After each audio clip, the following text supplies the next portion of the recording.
17 বছর পর বাবার সঙ্গে দেশের মাটিতে পা রাখলেন জায়মা রহমান। এক পাশে বাবা তারেক রহমান আর অন্য পাশে মা ডাক্তার জুবাইদা রহমানকে নিয়ে বিমানবন্দরের লাউঞ্জে যখন প্রবেশ করলেন জায়মা, তখন সেখানে আবেগঘন পরিবেশের সৃষ্টি হয়। লাউঞ্জে অপেক্ষায় থাকা নানি সৈয়দা ইকবাল মান্থ বানু সবার আগে নাতনি জায়মাকেই জড়িয়ে ধরলেন, স্নেহের পরশ বুলিয়ে দিলেন, গল্প করলেন, পাশে বসালেন। নাতনিকে কাছে পেয়ে বারবার ছুঁয়ে দেখছিলেন নানি ইকবাল মান্থ বানু।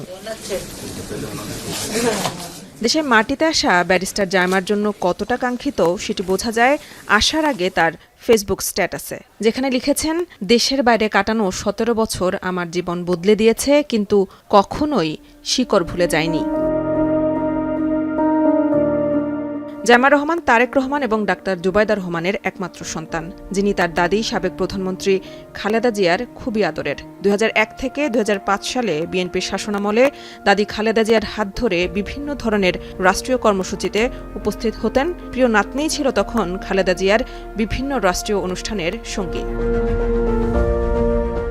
আপনাকেই বলছি, ইন্স্যুরেন্স করলে সিটিতে সুরক্ষা পাবেন নিশ্চিত।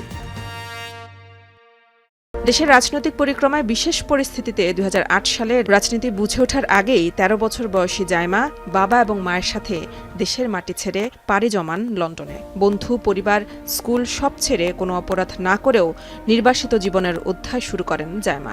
সেখানেই শিক্ষা জীবন শেষ করেন। এর আগে মা জুবাইদা রহমান 2 বার বাংলাদেশে আসলেও জায়মা রহমান আসতে পারেননি।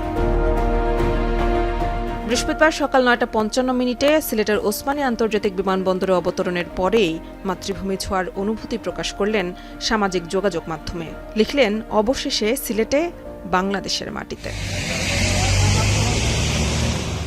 এরপর হযরত শাহজালাল আন্তর্জাতিক বিমানবন্দর থেকে বের হয়ে সমাবেশ স্থল না গিয়ে জায়মা রহমান সরাসরি চলে যান দাদির বাসভবন ফিরোজায়। সঙ্গে ছিলেন মা জুবাইদা রহমান।